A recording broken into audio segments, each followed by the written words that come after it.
The following is a presentation of 1JD Films.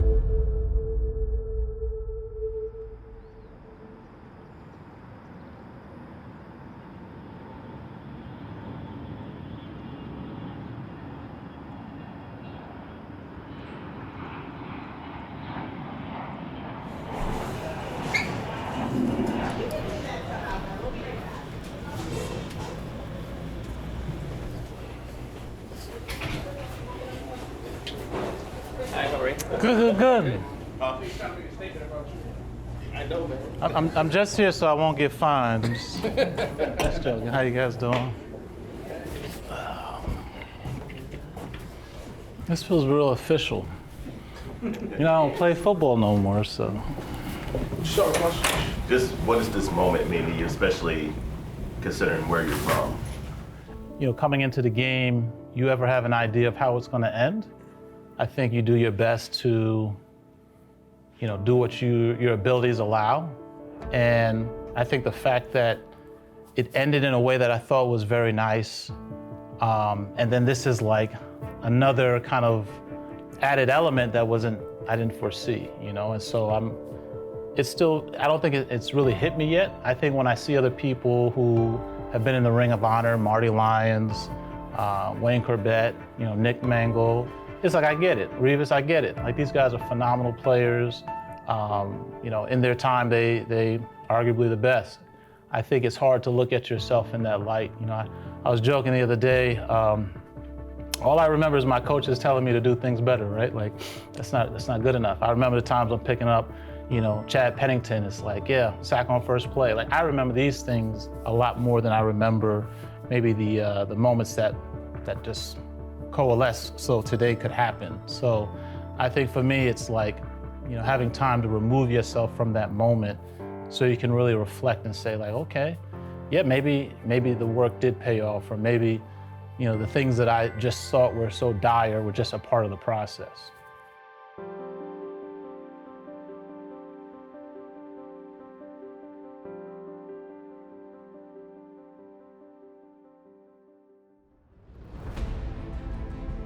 Selected 4th overall in the 2006 NFL Draft, D'Brickashaw Ferguson's dream of reaching the pinnacle of football was realized in front of his family and friends. Hearing his name called by his hometown team was a fairy tale story that almost didn't have a chance to begin, but one that was just getting started. For me, the most amazing is just your durability and how you never missed a practice, never missed a game. And since you've been gone, I don't know, there's been a lot of left tackles here. Since you've gone, what do you chalk that up to? Just your ability to just get out there every week and every day? I mean, I just count it a blessing. I mean, I don't know that I did anything different than, you know, my peers, my teammates. I try to just show up. They say that's, you know, 80% of the battle is just, you know, being there. So I just tried to be in the room, try to listen to what the coaches were. I had some phenomenal coaches, strength coaches, position coaches, and so I think, you know, that allows you to be in the right position, that allows you to be physically capable to execute your assignments. But I just count it a blessing. You know, I don't know why I was able to do it. It's nothing I ever thought about. It was never anything that I was like, oh, yeah, you know, I got to make sure that I don't mess up any streaks. That wasn't even a concern of mine. It was just like, I have other things to focus on. So I kind of, you know, leave that to, you know, what it is. What attracted you to football in the first place as a little kid, and where did you first play organized football? I grew up in Freeport, New York, and so on Long Island. You know, growing up, there's a lot of Jets and Giants. All right, let's go to work. We're going in. Come on, defense! My dad came from the Bahamas, and my mom, being a mom, wasn't the biggest football fan, so I kind of fell in love with football a little bit later. When he was just 9 years old, doctors found a heart defect and ruled D'Brickashaw out of all contact sports. But the scar across his chest wouldn't stop him. It would drive him to reach the game's highest level. Martial arts was huge. I mean, back then, Van Damme, Chuck Norris, Bruce Lee. I mean, these were guys that were really on the screen, Steven Seagal. So getting into martial arts was like an automatic, it was a no-brainer. So as a family, we did Taekwondo, and then we did that for a while. But I think growing up, I always had a little bit of shortness of breath, and I don't know that the family thought it was anything more than that until my pediatrician said, hey, maybe he should get checked out.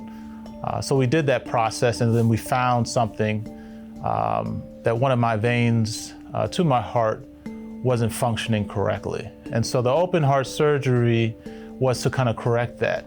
I think my initial cardiologist was being protective and said, no contact sports, just allow him to kind of play and grow up. And being younger, I don't think you realize how much of what that really means. I think growing older, when you started to want to do different things, and one of the reasons why I wanted to play football was I was feeling that the surgery was a handicap to me, and I was looking for something that would kind of prove to not only myself, but to other people that I could do something like this.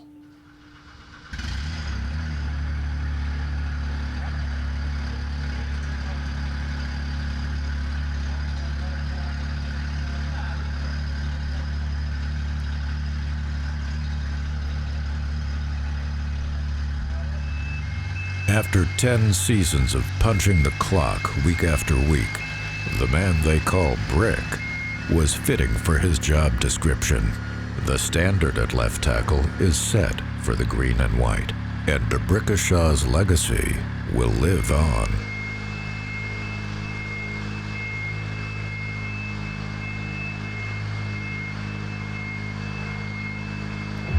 How you doing?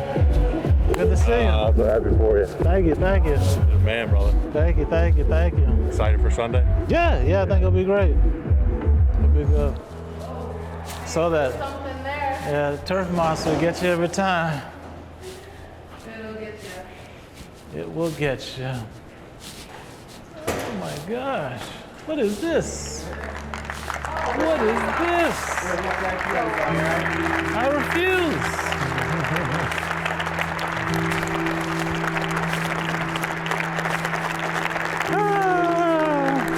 Appreciate it. Thanks, Coach. Appreciate it. All right.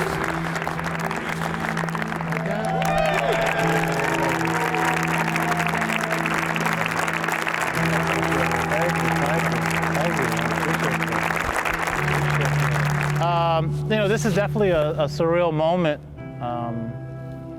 Again, I've met some of these people on the wall. Marty Lyons, Joe Klecko, Kevin Mowai. I even played with him when he was on another team. And it's like, you really understand, why those guys were there and what they've meant to the organization. But to be put in that same light is very humbling. I think a lot of times when you think of a player who goes into the Ring of Honor, or a player that you see their images around the building, I can see outside of myself and acknowledge, oh yeah, that's Wayne Corbett, or yeah, that's Joe Klecko, or yeah, I know those guys, that's Marty Lyons. But it's very hard for me to see myself in that space. It's very hard for me to even understand what that is. I can only see it from a person who admires the work that other people have put in, Winston Hill, people who were before me and kind of set that mark. I think one of the things that I'm really proud of is being a player, but also having the ability to see different areas of the building and seeing how everything works together, whether it be as working upstairs, like I said, in content, or talking to different people in the food department, or even spending time with scouting. And it's like, everybody is important to this, So I just want to thank you guys, and I appreciate it. I want to thank my parents. They're here.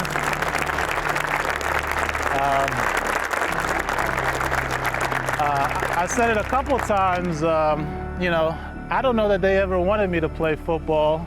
Like I said, when I was young, I guess I had the misfortune of having a heart defect, and I had open heart surgery. and I had to fight with my mom to play. She wasn't, and it seemed like she would win, right? That would be an easy solve. Oh, you had surgery, you're not gonna play a contact sport. Somehow I won, right? So I appreciate my father, he's definitely instilled a lot of, I think, what's helped me to thrive. And so I'm very humbled. I wanna thank you guys, and I really appreciate all that the love that you've shown me.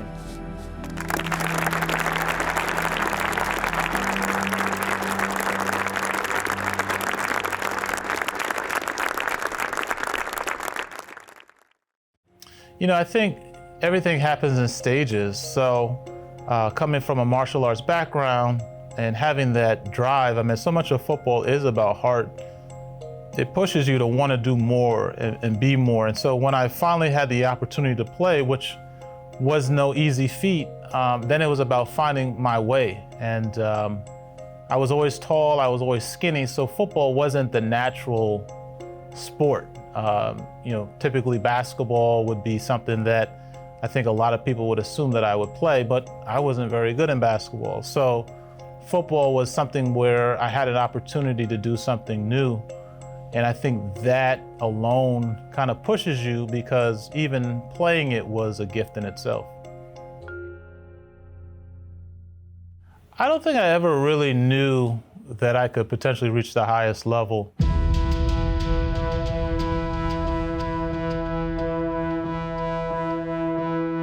Because every stage had its own obstacles, meaning my football team in Freeport, we were always known for being very competitive. We'd won the Long Island Championships.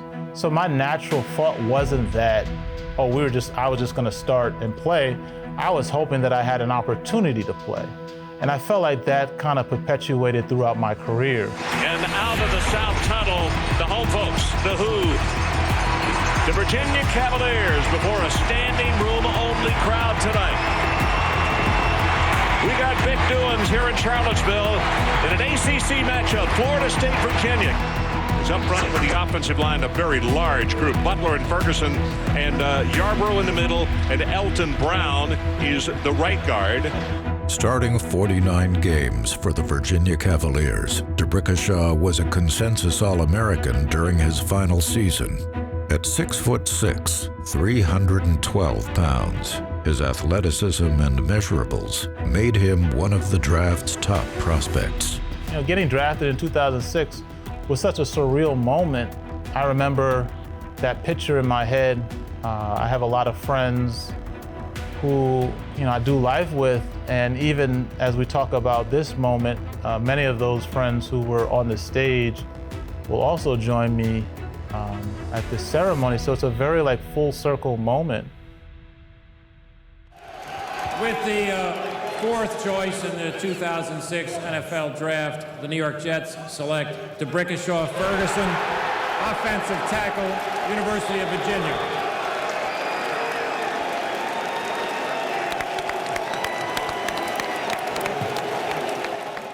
One of the first things that I learned about in the league, I was in practice with Kimo Vonhoffen, and I think at that point, he might have been in the league, about 13 years at that point. So, it's a lot different when you go in the league as a rookie in high school, maybe a person's a couple years older, or in college, okay, maybe you have a senior, but when you have a veteran who's a decade older than you, when you've seen this very man play Super Bowl when you were in 7th grade, it changes the game a lot. So I never imagined that I would be able to have success in this game. And I think at every level, I've always been impressed by what has actually happened.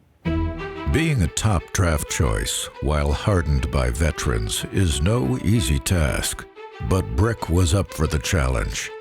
The Jets' offensive line during his tenure was defined by their physicality and a ground and pound rushing attack. Ground and pound, baby. Ground and pound, oh. Plowing ahead and taken off. He's not going to be caught. Touchdown, New York Jets. That is as well blocked as I've ever seen. Under the microscope of playing left tackle, D'Brickashaw's role was never meant to be cheered, only scrutinized.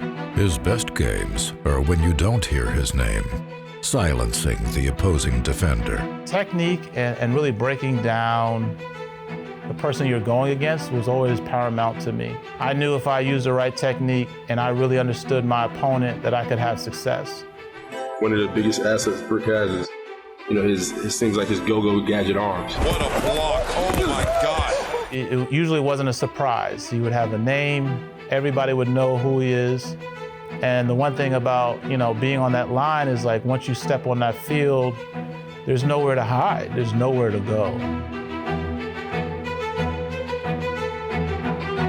So it's either I'm gonna perform my job at a high level and allow my teammates to do theirs, or I'm not, and everybody's gonna know it. And I think, knowing that it was a stage where I didn't want to perform poorly, or that I knew I had opportunity to impose my will on somebody, motivated me each week. This segment has been brought to you by JetBlue, the official airline of the New York Jets.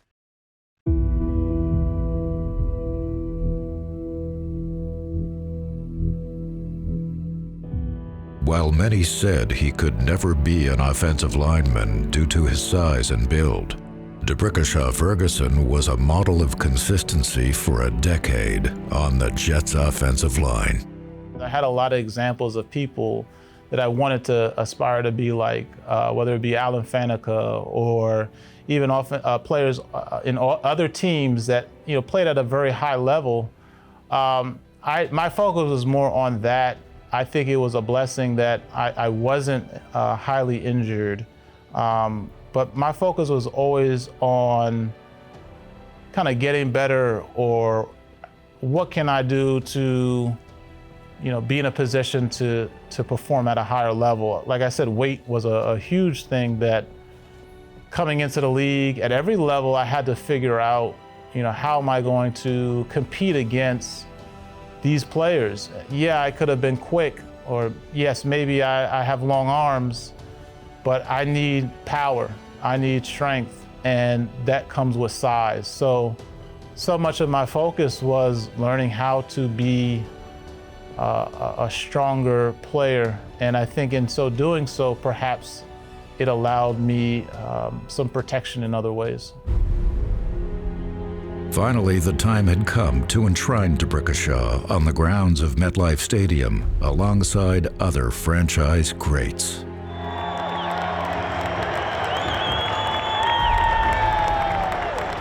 D'Brickashaw was drafted by the Jets in 2006 and spent all 10 of his NFL seasons here in New York, where the All-Pro left tackle played in and started 160 straight games, 7 postseason games.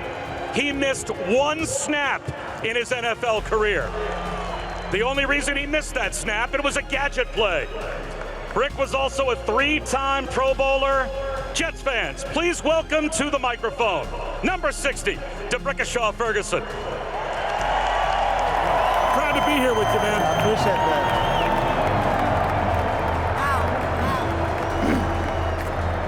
This is such a surreal moment. This is such a surreal moment.